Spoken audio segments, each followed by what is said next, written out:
안녕하십니까. 오늘은 모세 시대의 계시 제3강에 대해서 말씀을 드리도록 하겠습니다. 지난 두 번에 걸쳐서 이미 모세 시대의 계시를 말씀을 드렸고, 오늘은 이스라엘의 제사의식법에 대해서 말씀을 드리겠습니다. 보시는 그림은 성소 안에 제사장이 향단에서 향을 피우는 모습이 되겠습니다. 또 이 옆에 있는 작은 그림은 성막 전체가 여러 네 개의 사겹으로 그 막이 덮이는 그 모습이 되어 있습니다. 색깔도 표현되어져 있습니다.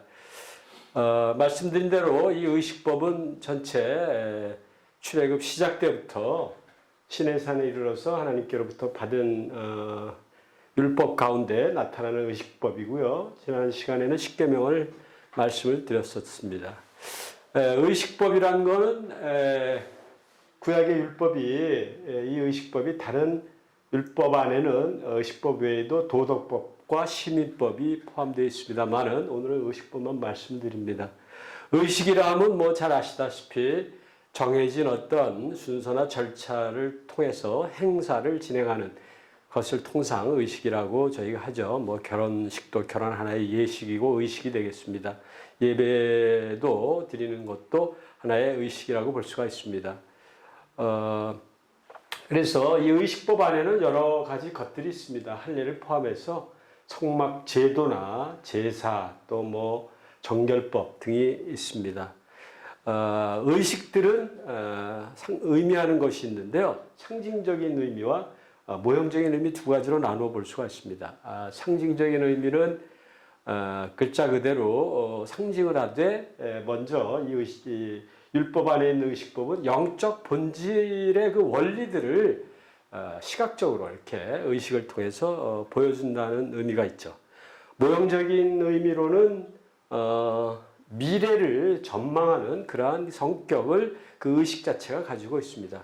미래의 현실이 될 것들, 그것을 지금 이런 시점에 보여주는 것이죠. 좀 더 깊은 의미는 저희가 내용을 진행하면서 말씀을 드리도록 하겠습니다. 이 성막은 의식법 중 가장 중요한 첫 번째 것으로 말씀을 드릴 수가 있겠는데, 이 그림에서 보시다시피 이 전체 펜스로 쳐져 있는 이 뜰 안에 이 성소와 지성소로 된 전체가 덮개로 덮여 있고요. 각각은 천막으로 막혀 휘장으로 막혀 있습니다. 그래서 제사장이 하루에 두 번씩 여기 들어가서 필요한 일들을 하고, 대제사장은 1년에 한 번 안쪽 깊은 지성소에 속죄일날 들어가게 되어 있습니다. 밖에는 번제단이 있죠. 여기서 이 번제단 불은 1년 365일 24시간 불이 태워져야 하는 그러한 번제단이고요. 여기에 물구멍이 있어서 제사장이 제물도 씻고 손과 발을 씻는 그러한 곳입니다. 옆에서 본 성소의 모습인데, 말씀드린 대로 크게 성소와 지성소로 나뉘어져 있고, 크기는 두 개가 같은 크기로 분배가 되어 있는 것 같습니다. 전체 길이는 14m가 조금 안 되는 것이고요. 이 안에, 성소 안에는 안으로 들어가면서 왼쪽에 등잔대, 오른쪽에 진설병 테이블이 있고요. 그 맞은편에 분향단이 있습니다. 그리고 이 지성소 안에는 우리가 잘 아는 법궤 또는 증거궤, 언약궤라고 부르죠. 법궤가 있고, 그 위에 속죄소, 그룹 두 개의 그룹이 이렇게 연결되어 있으면서 속죄소가 이 법궤 위에 이렇게 덮이는 모습으로 만들어져 있습니다. 성막은 통상 영어로 타버나클이라고 번역을 주로 하는데, 텐트의 의미를 가지고 있습니다. 출애굽기 26장에 보면 하나님께서 너희는 성막을 만들어라 라고 명하시죠. 그래서 이 성막의 의미를 저희가 오늘 좀 깊이 새겨보려 합니다. 성막은 하나님께서 그의 백성과 함께 거하신다는 그러한 탁월한 종교적 관념을 이렇게 시각화하고 구체화하는 것이죠. 거소라는, 거하는 장소다라는 그러한 뜻을 갖고 있는 히브리어 미시칸으로 그 단어를 사용하고 있습니다. 그러니까 이 거하다는 말이 거하는 장소니까 하나님이 거하시는 장소니까 이 거하다 거소를 의미하는 동사 거하다라는 동사가 친밀한 관계를 뜻하는 그러한 의미로 창세기나 시편에서 좀 쓰였고요. 그것은 하나님이 이스라엘 백성과 공동 운명을 가지시겠다라는 그런 뜻이 표현된 것이죠.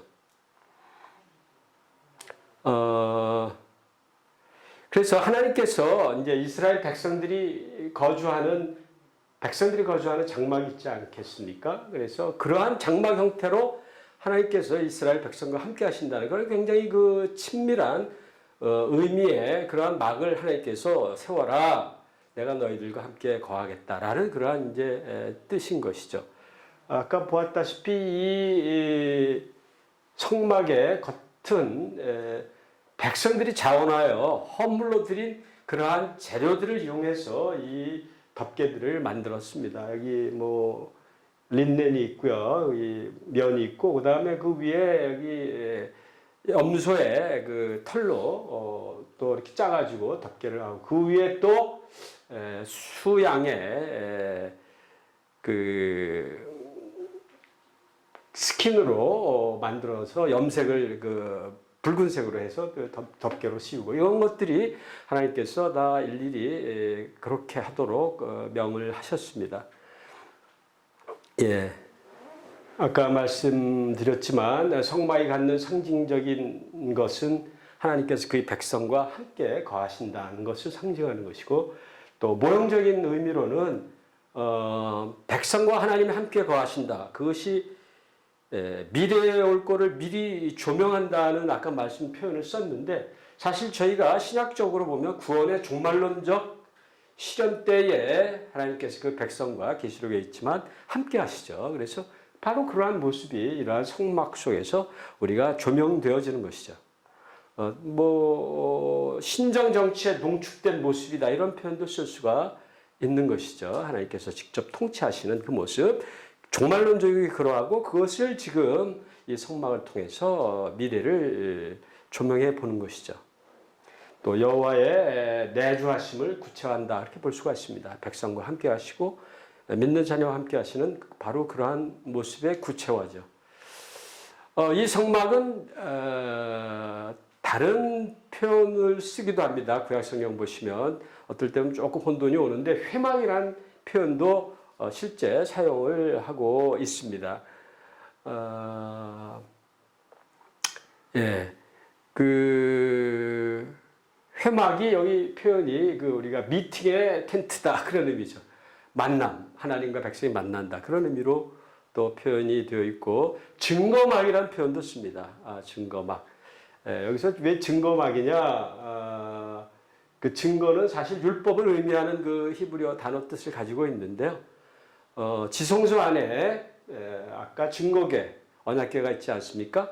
그래서 언약궤가 그 언약의 책이 이 언약궤 밖에 십계명 돌파는 안 해놓지만 이 언약의 책 하나님께로 받아서 쓴 책은 그 언약궤 밖에 이렇게 두게 되어 있었죠. 그래서 그것이 있는 곳이다. 그러한 율법, 곧 증거가 있는 장소다 해서 증거막. 그래서 성막, 회막, 증거막 이런 말을 쓰고 있습니다. 또한 성소라는 표현이 성경에 나오는데요. 히브리어 미크다시라는 말을 쓰는데 우리 아까 봤던 성소의 그 덮개가 쓰여진 휘장 두 개로 가려진 곳이 이제 안쪽이 지성소, 지극히 거룩한 곳이다 해서 지성소, 그 앞에 있는 게 이제 성소로 이 앞에 있는 성소를 뭐 미크다시라고 특별히 지성소와 구별해서 부를 수도 있고 뭐 전체를 말할 수도 있겠습니다. 소위 말하는 뭐 거룩한 곳, sanctuary 영어로 이런 표현을 쓰죠. 거룩한 곳을 의미하겠습니다. 원래 그 거룩한 곳을 뜻하는 이 거룩은 하나님의 위엄을 뜻하는 그런 그 히브리어적인 뜻을 가지고 있는데, 신약에 와서는 거룩하다 하면 그 의미가 좁아져서 윤리적인 그런 뜻을 주로 새기고 있죠. 그래서 백성들이 하나님의 그 호의를 얻어서 하나님께서 함께 거하시는 그러한 은혜를 입게 됐지만 여전히 신적 위험은 있는 것이기에 그 하나님이 계신 그 성소에 모든 백성이 함부로 들어갈 수 있는 그런 곳은 아니었습니다. 특히 그 하나님의 이 성소에서의 이 거룩한 장소라는 것이 뜻하는 거룩함의 의미는 지성소 안에 있는 언약궤 위에 아까 그룹들이 이렇게 날개 모양으로 이렇게 덮고 있는 그 모습이 있는데 뭐 그룹들 영어로는 뭐 이렇게 한국말로 그룹들로 표현됐지만 캐루빔인데 그 캐루빔이 있다는 것 자체가 하나님의 그 거룩하심의 그 위엄을 상징한다라고 볼 수가 있습니다. 이 성막은 예배의 장소였죠. 하나님이 거하시면서 그래서 성막과 성전을 구약에 보면은 그 완성을 하고 봉헌할 때 하나님의 영광이 성막에 들어간 그런 사실이 출애굽기 40장 보면은 또 나와 있습니다. 하나님의 영광이 성막 안에 임했다, 들어갔다는 사실. 이거 다른 말로는 실제론적인 임재를 의미하는 그 쉐키나라는 그러한 그 하나님의 영광의 나타남을 뜻하는 이러한 것들이 실제 명확하게 기술이 성경에 되어 있습니다. 예, 그래서 여호와께서 임재하시는 그 성막은 백성들이 하나님께 예배를 드리는 장소이면서 왕이신 하나님께 경외를 표하는 궁전이다라고 말할 수 있습니다. 이러한 특징들이 그 성소 안에 있는 향단, 등잔대, 진설병을 통해서 상징이 되어지죠. 성소와 지성소는 모두가 여호와만의 집이며 백성들은 손님으로 영접을 받습니다. 성막은 하늘에 하나님의 처소를 상징했고 하나님의 백성의 이상적인 운명이 언제나 하나님께 영접을 받아 하늘에서 지극히 완전한 교제를 누리는 그러한 의미를 가지고 있습니다. 이거는 뭐 종말론적 의미와고도 같죠. 성막에 하나님께서 임재해 계시다는 것을 우리가 어떻게 이해해야 하겠습니까? 상징으로만 볼 것인가? 순전히 영적인가? 아니면 초자연적인 현현을 통해서 실제로 구체화된 것인가 이런 것들이 오랜 세월 동안 많은 학자들이 다뤄왔던 이야기입니다만은 이 쉐키나 하나님의 영광의 임재 쉐키나의 문제는 뭐 실제론적으로 임했다라는 것이 유대인과 기독교 학자들의 지배적인 견해입니다. 레위기 16장 2절의 말씀 보면 내가 구름 가운데서 속죄소 위에 나타났다라고 이렇게 말씀하고 계십니다. 자, 그 안에 있는 기구들에 대해서 조금 더 살펴보면 향단이 있죠. 이거는 향을 피우는 단이다. 그런 의미가 되겠습니다. 아침, 저녁 2회 제사장이 들어가서 성소에 이게 지금 이 향단 뒤에 휘장이 있고 이 안에 지성소가 있죠.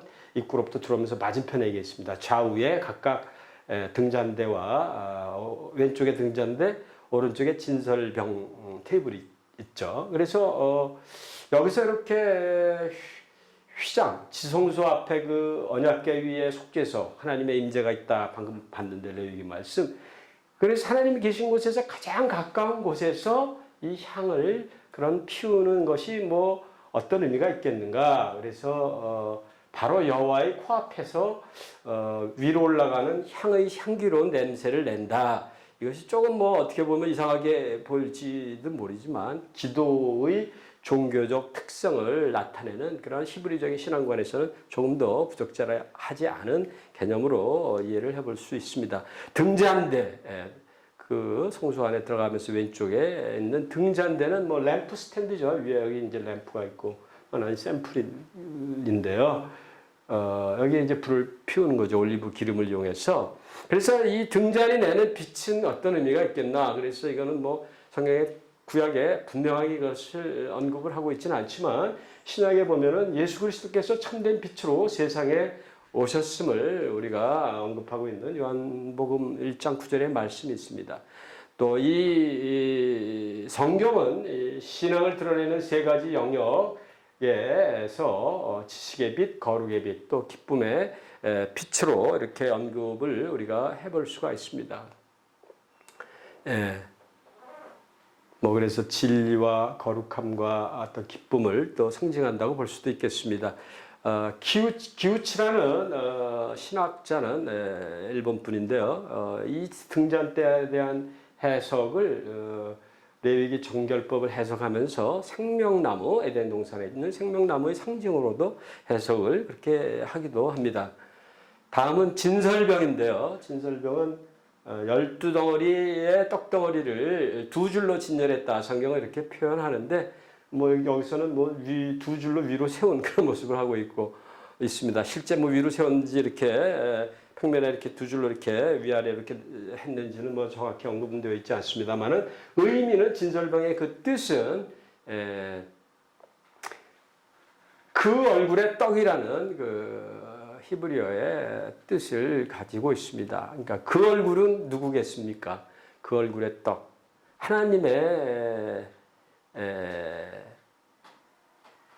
그 얼굴을 상징하는데, 얼굴을 의미하는데 그 얼굴이 하나님의 얼굴인데, 이 얼굴은 구약의 히브리어 단어가, 이 얼굴을 뜻하는 단어가 하나님의 임재를 의미하는 뜻으로 여러 곳에서 쓰였습니다. 그래서 하나님의 임재의 떡이다라는 표현을 쓸 수가 있고, 12개의 떡이 12가 뜻하는 12지파를 상징한다고 볼 때, 그래서 이스라엘 전체 백성들이 하나님의 임재 앞에 항상 있어야 하는 그런 의미로도 해석을 할 수도 있습니다. 다음은 지성소 안에 있는 아까 말씀드린 이제 언약궤, 법궤, 증거궤인데요. 여기에 그 속죄소라는 것이 여기 두 개의 그룹이 이렇게 연결이 돼가지고 이 속죄소가 법궤 위를 이렇게 덮고 있는 그러한 의미가 되겠습니다. 이 속죄소는 하나님께서 오셔서 죄를 용서해 주시는 대제사장만 1년에 한 번 들어간다 말씀드렸는데, 이제 속죄소에 피를 뿌리고 그러는데요. 그래서 여기가 이제 죄를 용서함을 받는 곳이니까 은혜가 베풀어지는 자리, 영어는 뭐 머시 시트로 번역들을 많이 하고 있는 것 같습니다. 그래서 원래 이 속죄소가 갖고 있는 히브리어 단어 카포레트라는 단어가 속죄가 이루어지는 기물로서 이제 속죄하다라는 동사 카페르에서 유래가 됐다라고 볼 수가 있습니다. 그리고 이 그룹이 아까 잠깐도 말씀드렸지만, 그룹은 창세기 3장 24절 생명나무를 지키는 그 천사로서 하나님의 그 위엄을 이제 상징한다고 볼 수가 있겠습니다.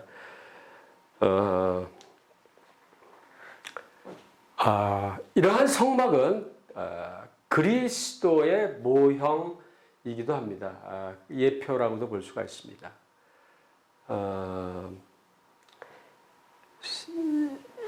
성막의 원형이 예수님인 것이죠. 그러니까 성막은 상징이죠. 요한복음에 보면은 예수님 자신이 성전으로 이렇게 나오지 않습니까? 그래서 하나님께서 성막 안에, 성전 안에 거하신다라는 이제 그 성막의 의미는 원형적으로는 하나님께서 그리스도 안에 그 거하시는 그러한 것이죠. 그래서 모세의 성막이 잠정적으로 지어졌던 것과 동일한 그러한 목적을 신구약이 갖는다 볼 수가 있고, 성막은 또한 교회의 모형이기도 합니다. 교회를 가리켜 하나님의 집이라고 부르지 않습니까? 뭐 하나님의 집이면 하나님의 성막이죠. 그래서 성막 자체가 교회를, 하나님의 임재가 있는 그러한 곳이죠. 교회가. 또 그리스도인 자체를 가리켜 너희 몸이 하나님의 성령의 전인 줄 알지 못하느냐, 이런 표현 속에서 그리스도인을 가리켜 하나님의 성전이라고 저희가 말하는데, 그것은 뭐 각각의 개개인에 대한 이야기입니다. 그러니까 각각의 개인이 하나님의 성전인 것이죠. 하나님의 임재, 뭐 성령님의 내주가 계시기 때문에 바로 이러한 말을 우리가 할 수가 있습니다.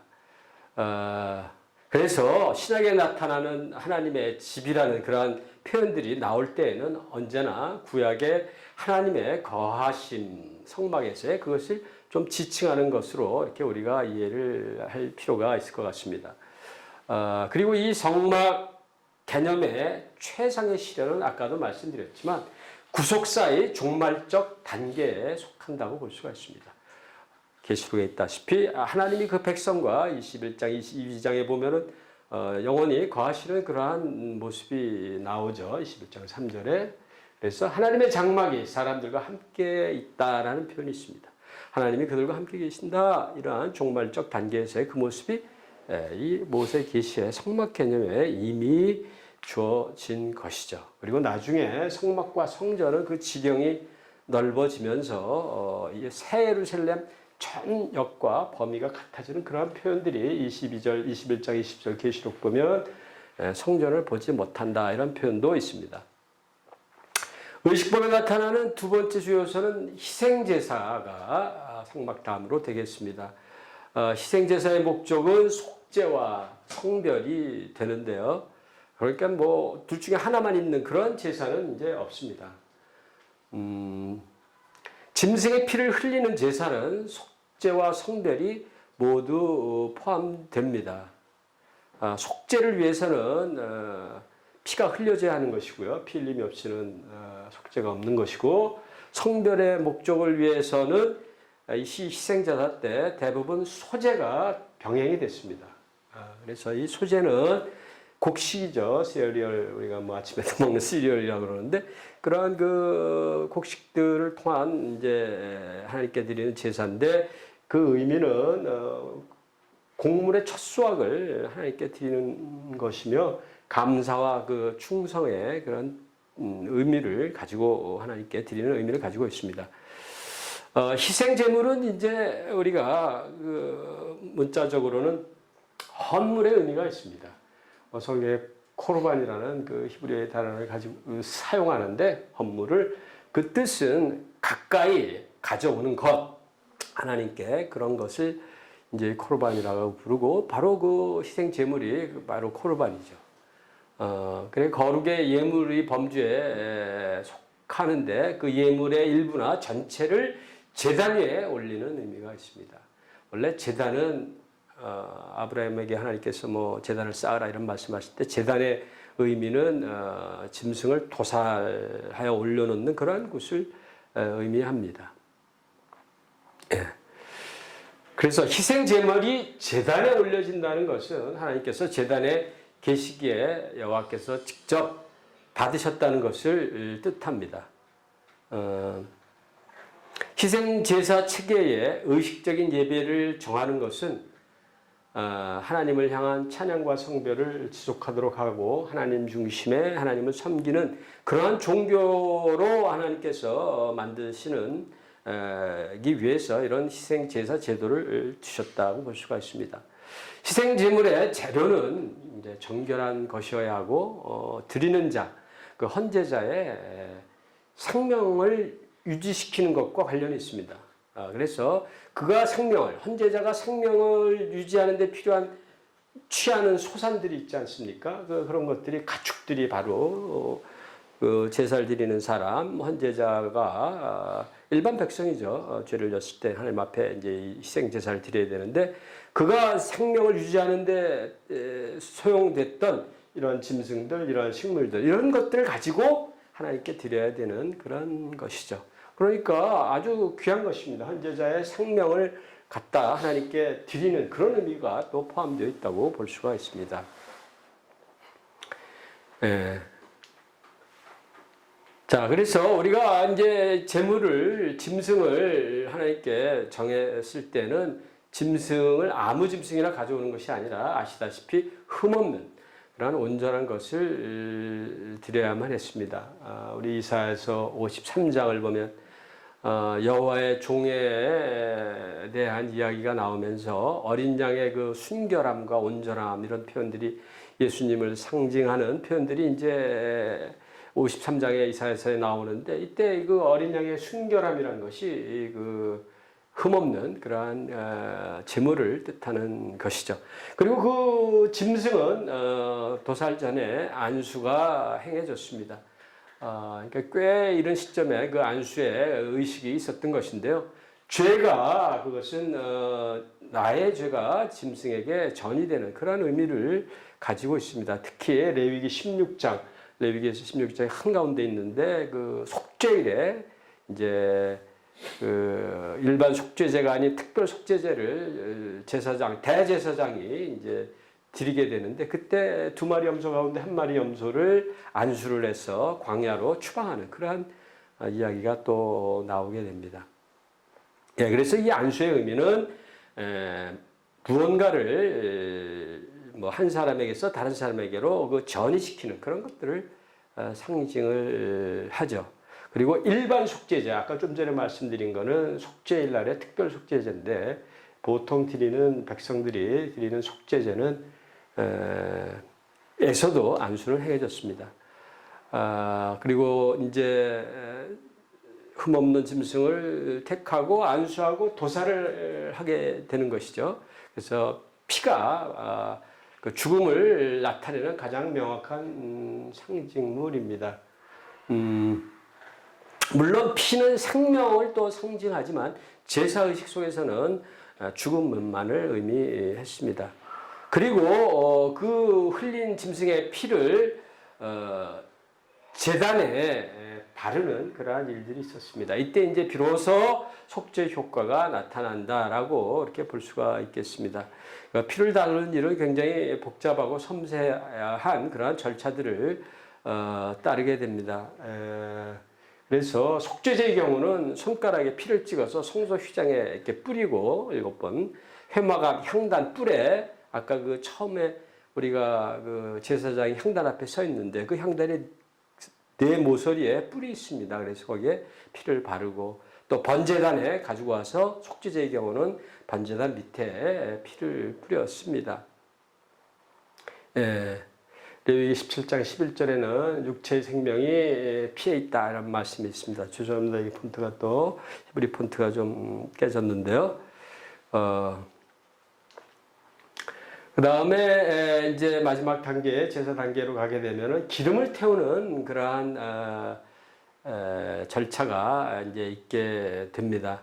그래서 이 기름을 태우는 거는 짐승의 특정한 부위에 있는 기름들을 불에 태우게 되는데요. 속죄제의 경우 또 다른 몇 가지 죄도 같은 절차를 거치는데 그 특정한 부위는 콩팥의 기름이나 내장 기름 등을 이제 의미하고요. 또 간의 꺼풀도 이제 뒤에 태우게 되는데 이 태운다는 의미는 정제시키거나 순화시키는 그러한 성별의 의미가 있어서 이렇게 태우는 것으로 우리가 이해할 수가 있고 때로는 또 그것이 상징적으로 하나님의 화를 누그러뜨리는 우리가 뭐 좀 정제되고 순화되면 하나님 화가 누그러지시겠죠? 그런 그 의미를 가지고 있습니다. 예. 그 다음에 이제 이 제사 제물들을 먹는 절차가 있는데요. 어느 제사에서나 먹지는 않습니다. 뭐 5대 제사 중에서 화목제의 경우 특히 먹습니다. 그 화목제는 뭐 히브리어로 샬람임 그러는데 우리가 샬롬이란 단어와 관련이 좀 있죠. 그래서 하나님과의 그 화목함을 이제 기뻐하고 희생 제사를 거치면서 죄 용서함을 받았기 때문에 그런 주의 식탁이 이제 의미로 차려지게 되고 이제 먹게 되는 것이죠. 헌제자도 먹었습니다. 그래서 죄로부터 벗어났다는 그 안도감보다는 훨씬 적극적인 은혜와 복락의 상태에 있다라는 그러한 그 의미를 찾을 수가 있습니다. 5대 제사를 간단히 뭐 제가 테이블로 표로 만든 것을 간단히 이렇게 정리를 했는데요. 이 속죄제는 일반 백성은 누구나 부지 중에 이제 야훼의 계명을 위반할 수가 있지 않습니까? 증거할 때 증인으로서 바른 증거를 하지 않았다거나 무심한 가운데 맹세를 했다거나 뭐 부정한 것, 하나님 만지지 말라는 것들을 고의로 만졌거나 뭐 이런 것들이 이제 속죄 제사를 드려야 될 그러한 제사의 목적이고요. 제물들은 이 속죄제는 하나님께서 참 각 백성들의 신분에 따라서 그 제물의 경중을 구별할 수 있도록 했습니다. 좀 가난한 자들에게는 비둘기 같은 것, 때로는 뭐 소재로 이렇게 제물을 수송아지 같이 제사장이나 회중이 드려야 되는 이런 것들과 대체할 수 있도록 하나님께서 이렇게 긍휼을 베푸셨습니다. 예, 아까 말씀드렸듯이 이런 절차를 거쳐서 이제 피를 바르고 기름을 태우는 이러한 과정이 있었습니다. 뭐 자세한 내용은 시간 관계상 생략을 하겠습니다. 여기서 좀 특징적으로 제가 말씀 나누고 싶은 건 아까 말씀드렸던 그 내장이나 그 콩팥의 기름을 태운다라고 그랬는데요. 인간이 태워야 하는 이유는 이것이 인간의 어떤 이기심을 상징한다고 이렇게 보았던 것 같습니다. 그렇게 해석을 한 히브리 신학자가 그 기우치 아까 말씀드렸던 일본의 그 신학자인데요. 또 간에 덮인 꺼풀도 이제 마찬가지로 태웠는데 간을 덮인 껍질을 뭐 불필요한 것이 덮여 있는 이러한 해석으로서 한다면은 그것이 인간이 좀 이기적인 그러한 마땅히 해야 할 그 이상을 넘어서는 그런 부분들에 대한 것을 상징한다고 봐서 그렇게 해석을 할 수 있었던 것 같습니다. 죄송합니다. 이게 좀 글자가 좀 잘 정리가 안 됐습니다. 두 번째 속건제입니다. 그 5대 제사의 속죄제 다음에 속건제인데 이 속건제는 속죄제와 상당히 비슷합니다.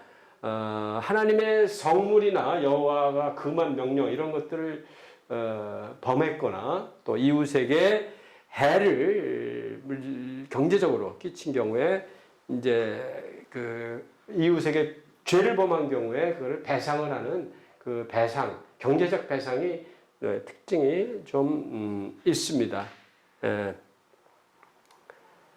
그리고 속죄제가 하나님에 대한 죄, 주로 10계명의 1에서 4계명에 대해 더 치중되어 있다고 본다면 속건제는 좀 이웃 간의 관계인 사회에 대한 그 죄 쪽에 좀 더 치중되어 있는 것 같습니다. 크게는 큰 차이는 뭐 절차상으로는 없고요. 피를 뿌리는 부분이 좀 번제단에서 번제단의 속죄제는 번제단 아래에 뿌렸는데 이거는 번제단에 끼얹는 뭐 그런 차이가 있습니다. 그래서 아까 말씀드린 대로 그 죄의 크기가 평가돼서 배상을 이렇게 하는 그런 면이 좀 특징이 있고요. 그리고 또 다른 의미는 하나님께 마땅히 드려야 할 것을 즉 순종을 그렇게 드리지 않고 있는 그러한 부분에 대한 것이 이제 여기서 속건제에서 상징되어지는 그 의미인데 속죄제를 보충하는 그런 의미가 있습니다. 특히 그리스도의 희생적 죽음에 대한 것이 이 속건제로 이사야서 아까 말씀드렸던 53장의 속건제를 뜻하는 그 표현이 아샴이라는 그 표현이 나와 있습니다. 그 다음에 번제 그리고 소제인데요. 번제는 아까 말씀드렸던 그 번제단의 뜰에 있죠. 거기서 이제 그 제물을 태우되 가죽을 제외한 모든 것을 싹 태워버렸습니다. 뭐 시간이 뭐 많이 들렸겠죠. 뼈도 포함해서 일체가 거기 다 올라가서 태워져야 되니까요. 그리고 상번제라는 거 하루 아침 2번씩 드리는 그런 번제가 있었습니다. 소제 아까 말씀드렸듯이 곡물의 첫 수확을 드리는 것이고 요리하지 않은 그런 곡물 그리고 요리한 곡물 이런 형태로 이렇게 나누어서 드릴 수가 있었습니다. 또 소제물에는 소금을 치는 하나님의 언약에 대한 기쁨과 감사를 뜻하는 변치 않는 하나님의 언약에 대한 그런 의미의 소금을 쳤고요. 소제물에 남은 것은 제사장이 취하는 경우였습니다. 그래서 특히 번제는 헌신의 의미가 있기 때문에 또 성별이 또 강조돼서 연구이 이제 계속해서 드려지는 성격이 있습니다. 예. 그 다음에 화목제, 아까 잠깐 말씀드렸던 화목제는 글자 그대로 화해와 친교, 하나님과의 또 이웃과의 그런 의미가 있고요. 크게 이제 세 가지 감사제, 서원제, 자원제로 이렇게 종류가 구별이 되어 있습니다. 감사제는 글자 그대로 제가 여러분이나 뭐 감사헌금 내듯이 특별한 하나님의 은총과 복을 받았다 이렇게 생각이 들 때 이 화목제로 감사제의 성격으로 화목제를 드렸고요. 자원제의 경우는 뭐 그런 감사 조건 없이도 예물을 자발적으로 드리는 그러한 거였습니다. 흥미롭게도 이 세 가지 중에 서원제 포함해서 이 자원제가 하나님께서 가장 기뻐하시는 그러한 예배로 신학적으로 해석이 가능한데요. 드려지는 짐승도 약간의 흠이 있는 것도 하나님께서 좋다라고 받아 허용을 하셨습니다. 낙헌제라고도 이렇게 번역으로 되기도 하고, 또 이 음식은 다른 건 다 화목제는 먹을 수 있다고 말씀드렸는데 다 당일날 먹어야 되는데 이 자원제로 드린 경우는 이튿날에도 먹을 수 있는 것을 하나님께서 허용을 하셨어요. 서원제는 우리가 성경에도 이 서원제를 드렸던 이야기들이 이제 한나의 경우나 입다의 서원, 잘못된 서원으로 딸이 죽게 됐는데 그런 이제 내용들이 성경에 나와 있습니다. 그 다음에 의식법에 제가 이제 말씀을 드린 아까 성막을 첫 번째 말씀드렸고, 두 번째는 이제 희생제사를 말씀드렸고, 이제 오늘 시간의 마지막 부분은 정결법에 대한 말씀을 드리고자 합니다. 특히 레위기 11장에서 15장은 그 의식적 정결법을 이제 말을 하고 있습니다. 거기에 음식법도 나오죠. 출산한 여자의 정결법도 나오고 여러 가지 것이 나옵니다. 그리고 이제 16장은 국가적인 그 부정함을 정결케 하는 그 대속죄일, 속죄일이 이제 또 16장에는 나옵니다. 그리고 레위기 18에서 20장은 이제 윤리적 정결법이라고 부르는, 앞에 있는 11, 15장이 의식적 정결법, 뒤에 있는 18, 20장이 윤리적 정결법에서 이거는 그냥 약해서 성결법이라는 말도 쓰는데요. 그래서 이 내용을 좀 말씀을 드리면 레위기 10장 10절에 이런 말씀이 있습니다. 너희는 거룩한 것과 속된 것, 그리고 부정한 것과 정결한 것을 구별하라. 만물이 네 가지로 분류된다라고 반게르만이라는 학자가 이제 언급을 했는데요. 이 말씀을 가지고 이것은 만물이 보시다시피 거룩한 것과 속된 것으로 이렇게 구별이 된다라는 의미로 이제 제가 도식화를 한번 해봤고요. 그 다음에 이 속된 것이 다시 이 정결한 것과 부정한 것으로 이 말씀을 쫓아서 이렇게 그림으로 이렇게 한번 이해를 돕기 위해서 표현을 해 보았습니다. 여기서 속된 것이라는 것은 우리가 뭐 통상 저희 언어에서 쓰는 속된, 뭐 좀 저속하거나 이런 의미를 갖는다기보다 그 제사의식 밖에 있는 이스라엘의 일반인들의 삶의 영역을 표현한 것입니다. 저희가 번역을 하다 보니까 이렇게 저희 느낌에 그 좀 안 좋은 그런 저속한 그 속된 것으로 표현이 됐습니다. 뭐 영어로는 더 common, 뭐 좀 일반적인 뭐 이렇게 보통의 이런 의미를 가지고 있는 것 같고, 그 다음에 이 정결한 것과 부정한 것을 나눌 때 정결한 것은 이 거룩한 것과 이 아래에 있는 부정결한 것, 이 두 개 사이에 있는 그 중간에 있는 그러한 중립 상태의 의미로 볼 수가 있습니다. 음식정결법이 레위기 11장에 나와 있고, 저희들이 이제 이 부분들은 뭐 많은 분들이 흥미도 좀 가지고 있는 신학적인 그러한 주제들이 좀 나오지 않습니까? 그래서 하나님께서 먹을 수 있는 것에 대한 이야기를 정한 것과 부정한 것이라는 개념으로 이야기하시면서 부정한 생물에 대해서 8절까지 앞부분에 가운데에는 가증한 생물, 그 다음에 동물의 시체 이렇게 나누어서 하나님께서 부정하게 되는 것들이 무엇인지를 이렇게 정해 주셨습니다. 근데 이거는 위생학과는 전혀 관계가 없는 것입니다. 뭐 처음 신학적인 연구하는 사람들이 위생학식으로 뭔 관련이 있을까 뭐 많이 좀 살펴보고 노력을 했었던 것 같습니다. 단지 하나님 자신의 어떤 거룩함의 그 정신에 연결된다 이렇게 볼 수가 있고, 뭐 굳이 저희가 여기서 정하다는 의미를 새겨 본다면 예배하기에 합당한 예배의 조건을 갖춘 그런 해석이 가능하겠습니다. 그다음에 이제 여자의 출산과 관련된 정결례가 12장, 또 피부병, 나병으로 나옵니다. 지금 우리가 말하는 그 한센스병하고는 좀 다르죠. 피부병과 관련된 정결례가 13, 14장에 나오고, 이제 그 다음에 남녀의 그 부정케 하는 유출병과 관련된 정결례가 15장에 나오게 됩니다. 그래서 여기서 이제 무엇이 정결하고 무엇은 이제 부정결하다라는 이제 그런 의미가 각 장의 내용이 이제 자세히 나오는데, 그 부정함은 불결함이 아닌 것이죠. 아까 더러운 우리가 그냥 그런 의미는 아니고, 이제 신학적으로 볼 때 그 질서의 이탈, 무질서, 뭐 출산을 계속한다면 그게 좀 무질서로 생각을 해볼 수 있지 않습니까? 그래서 그러한 의미들, 특히 그 정결함은 생명을 상징하는 그런 의미가 있고, 그 부정함은 죽음과 질서가 이탈되는 것이니까요. 창세기 에덴 동산서부터 쭉 나오는 하나님의 그런 어떤 그 원리들로 가운데 이제 여기까지 연결이 된다 볼 수가 있고, 그래서 신체적 상태의 그 이상이 이제 발생된 경우는 생명의 기운이 몸에서 이렇게 빠져나가는 그런 이제 해석이 가능하지 않습니까? 그래서 죽음의 징후가 뭐 신체에 나타난다라고도 볼 수가 있죠. 우리가 실제 이건 현대학에서도 몸에 이상이 생겼을 때 계속 방치해두면 그건 죽음에 이를 수 있죠. 그래서 그러한 정신들이 이제 이 질서의 개념으로, 생명 개념으로, 죽음 개념으로 이렇게 이제 이러한 정결법들이 나오게 됐습니다.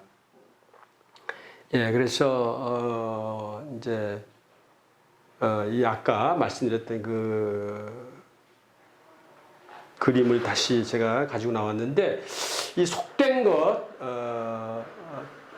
것이 이제 거룩에 대해서만 덜 거룩하다는 그런 개념입니다. 그래서 일상의 삶에서는 중립적인 가치를 가지는 그런 우리가 더럽다는 그런 뜻이 아니라는 것이죠.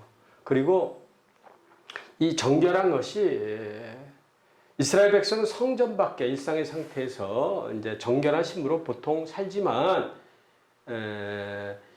하나님의 그 법들을 이제 범했을 경우에는 이게 오염 개념이 생겨서 부정한 상태에 이르게 되는 것이고, 그것이 그 정결례를 쫓아 정화가 되어지면 이제 다시 원래 중립 상태로 오게 되는 것입니다. 또 이 예배를 드리는 그러한 자리로 나아가는 것은 성화 개념이고, 그 반대 일상생활은 속화 개념으로 이렇게 말할 수가 있겠습니다. 오늘 강의 이것으로 마치겠습니다. 감사합니다.